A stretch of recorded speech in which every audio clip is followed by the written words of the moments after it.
Doctor साहब, मैं एक retired army officer Mohammad Ziaullah खां मेरा नाम है। मैं आपसे एक क्लेरिफिकेशन चाहता हूँ रिगार्डिंग सूरह वल अस्र इन्नल इंसान लफी खुस्रिन। ये आलम इंसानियत के लिए एक बहुत तशवीशनाक सूरह है और कंडीशनल सूरह है। इसमें हर इंसान को बहुत ज़्यादा तशवीश होना चाहिए weather he is fulfilling all the 4 conditions in this सूरह और नॉट। इसमें इसकी तफसीर में अभी आपने फरमाया व तवासो बिल हक के लिए आपने फरमाया कि गैर ईमान वालों में ईमान की दावत। बेशक ये सच है कि ला इलाहा इल्लल्लाह सबसे बड़ा हक है, लेकिन मैं यहाँ आपसे ये क्लियरिफाई करना चाहता हूँ कि अमंग ऑल द मुस्लिम्स इतनी ज़्यादा तादाद अल्हम्दुलिल्लाह मुसलमानों की है, लेकिन वो अमल सालिहात से दूर हैं, अल्लाह के अहकामात से दूर हैं। अगर उनको अल्लाह के इन अहकामात में अमल सालिहात की दावत दी जाए तो whether this fulfil the condition of व तवासो बिल हक और नॉट। भाई का सवाल है कि जो सूरह अल असर में जो तीसरी कंडीशन है तवासो बिल हक, अगर हम मुसलमानों के दरमियान उनको हक की तरफ बुलाते, इनका मतलब है इस्लाह। दावा के मानी है गैर मुसलमानों को इस्लाम की तरफ दावत देना। दावत की मानी दोनों तरीके से लिया जाता है, गैर मुस्लिम में भी बात करना, मुस्लिम में भी बात करना। लेकिन अगर हम एक स्पेसिफिक खुसूसन लफ्ज इस्तेमाल करना चाहते हैं तो जब हम गैर मुसलमानों से बात करते हैं उसे कहते हैं अरबी में दावत, और जब मुसलमानों से इस्लाम की बात करते हैं उसे कहते हैं इस्लाह। इस्लाह मानी मरम्मत करना, उसको सुधारना। तो इस्लाह भी कई उलमा ने कहा कि ये वतवासो बिल हक में आ जाता है। लेकिन अगर हम सेफ रहना चाहते हैं तो मेरी नज़र में इस्लाह और दावा दोनों ज़रूरी है। मैं क्या कर रहा हूँ आज की तारीख में, इस्लाह भी कर रहा हूँ, दावा भी कर रहा हूँ। गैर मुस्लिम में तो दावा कर रहा हूँ, अक्सर मुसलमान है तो इस्लाह कर रहा हूँ। कल सुबह इंशाअल्लाह एक खुसूसन नशिस्त है गैर मुसलमानों के लिए, वहाँ ज़्यादा दावा करूँगा मैं। तो दोनों करना इंपॉर्टेंट है, ज़रूरी है। इस्लाह भी, मुसलमानों को हक की तरफ बुलाना जो भटक गए हैं, जो नाम के मुसलमान हैं, और गैर मुस्लिम में भी। लेकिन अगर आप सेफ रहना चाहते हैं तो मेरे हिसाब से दोनों करना ज़रूरी है, तो एकदम सेफ है।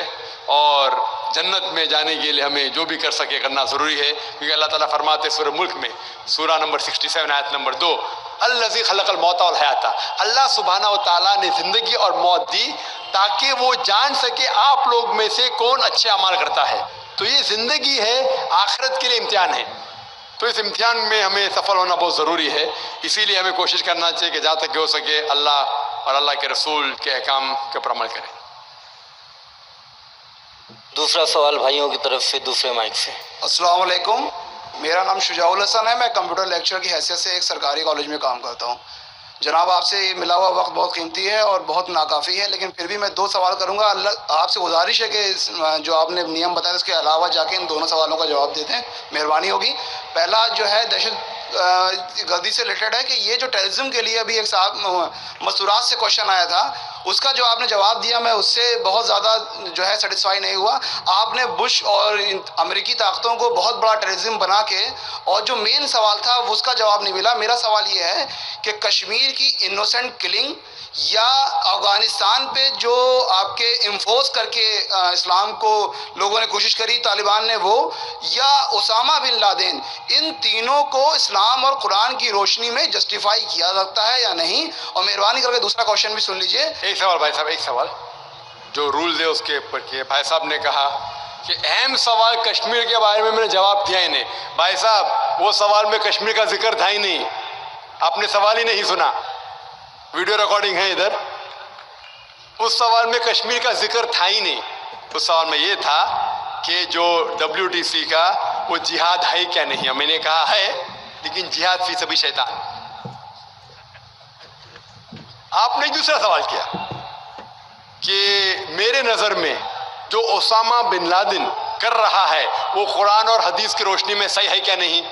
जो लोग कश्मीर में झगड़ रहे वो सही है क्या नहीं, जो अफगानिस्तान में कर रहे सही है क्या नहीं। 3 सवाल, एक सवाल के 3 हिस्से। मैं पहले का जवाब तो दे चुका हूँ, शायद आपने नहीं सुना, कि ओसामा बिन लादेन कुरान और हदीस की रोशनी में सही कर रहा है क्या नहीं। मैं तो ओसामा बिन लादेन से मिला ही नहीं, आप मिले होंगे, मैं नहीं मिला। अल्लाह ताला फरमाते सूरह हुजुरात में सूरा नंबर 49 आयत नंबर 6 में, जब भी कोई आपको इंफॉर्मेशन, कोई चीज मालूम पड़ती है, खुसूसन अगर फासिक के जरिए है, तो उसकी तहकीक करो। सो मुझे पता नहीं, जो ये CNN कह रही है कि ओसामा बिन लादेन ने WTC को गिराया, ओसामा बिन लादेन तो कहता मैं नहीं गिराया, तो ना मैं ओसामा बिन लादेन से मिला, तो मैं ये भी नहीं कहता ओसामा बिन लादेन कुरान हदीस पे है या नहीं है। अल्लाह आलम, अल्लाह आलम। अगर है तो जन्नत में जाएगा, नहीं है तो नहीं जाएगा। मुझे जरूरी नहीं कि ओसामा बिन लादेन से मिलना मेरा फर्ज है, ठीक है ना। वो आखिरत के दिन में फैसला हो जाएगा। अल्लाह ताला आपसे भी नहीं पूछेगा क्या वो मुजाहिद था कि दहशतगर्द था, अल्लाह ताला फैसला करेंगे।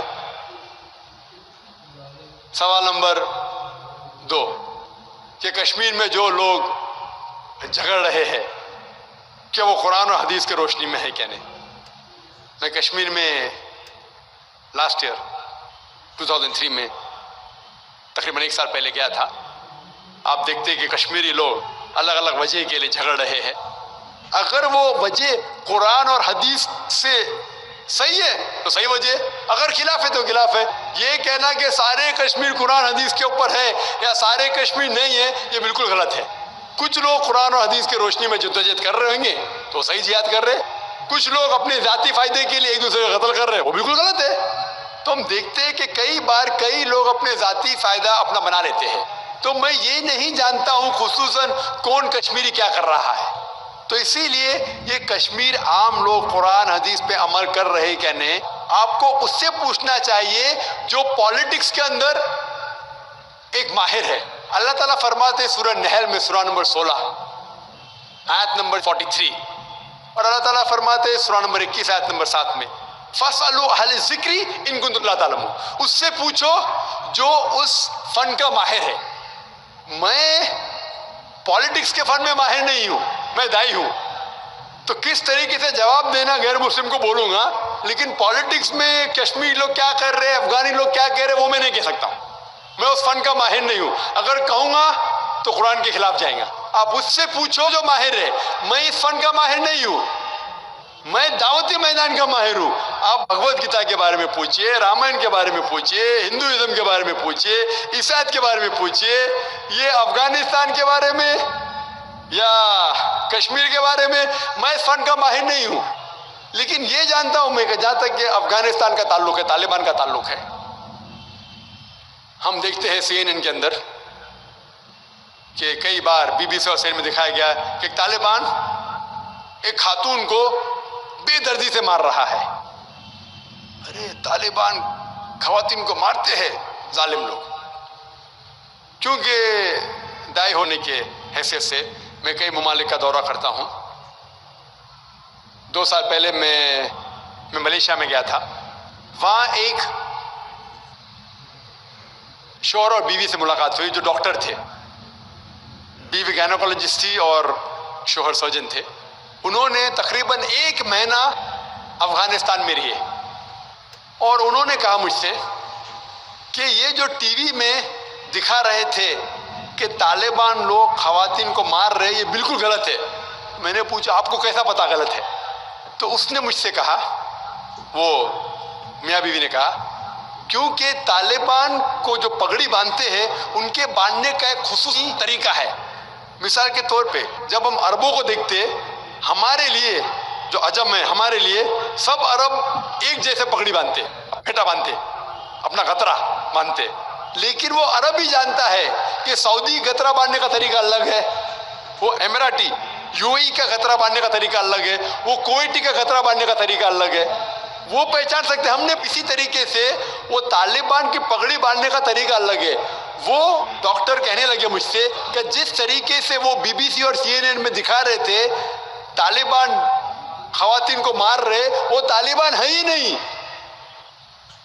वो एक्टर लोग को लेके आए थे, लेकिन बेवकूफ थे कि एक्टिंग भी बराबर से नहीं किए, वो कपड़े बराबर नहीं थे। मैंने तकरीर सुनी एक रिपोर्टर जिसका नाम है योन रेडली। योन रेडली एक ब्रिटिश रिपोर्टर है। जब अटैक होता है अमेरिका का अफगानिस्तान पे। भाई साहब को दुख हो रहा था जब मैंने कहा कि अमेरिका टेररिस्ट है, दुख हो रहा था उनको। जॉर्ज बुश अगर आपके रिश्तेदार तो माफी चाहता हूं मैं।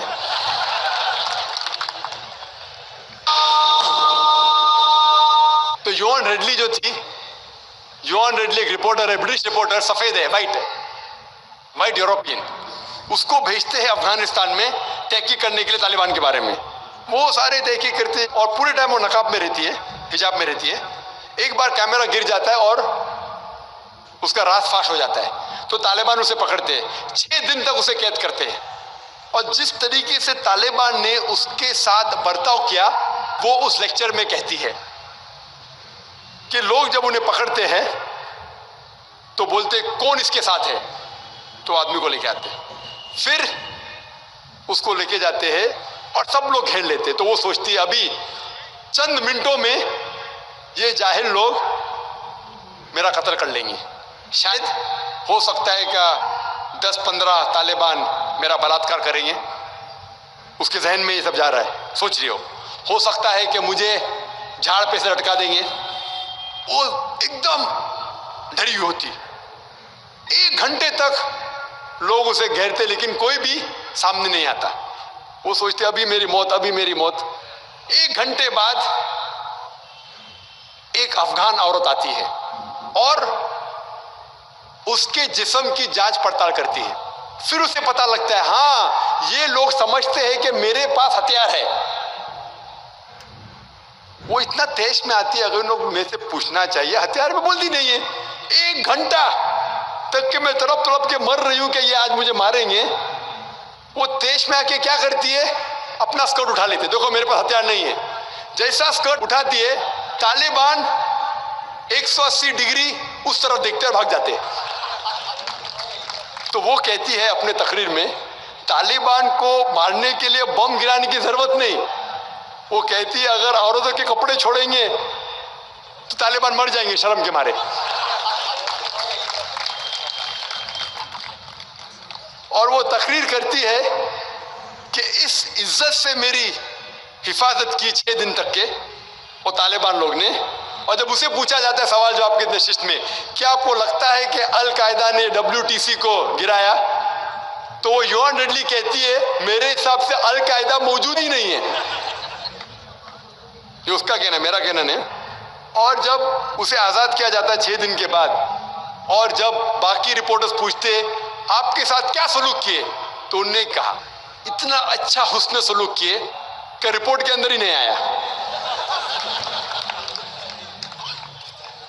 और उसने सिर्फ ये वादा दी थी कि मैं इंग्लैंड जाके वापस से कुरान मजीद का तर्जुमा पढ़ूंगी। तो वो जाती है और चंद महीने बाद कुरान का तर्जुमा पढ़ती है और उसके बाद वो इस्लाम कबूल करती है। तो उसके नजरिए से तालिबान एकदम मासूम है, उनके ऊपर जुल्म किया गया था। तो आप मुझे पूछेंगे भाई तालिबान क्या कुरान और हदीस की रोशनी में सही है?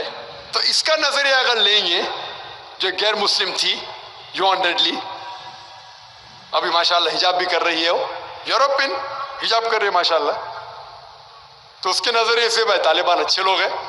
तो इसीलिए नजरिया बदलते जाता है। अमेरिका के हिसाब से तालिबान जालिम लोग हैं। तो मीडिया ऐसी चीज है कि कोई भी हीरो को जीरो बना सकती है।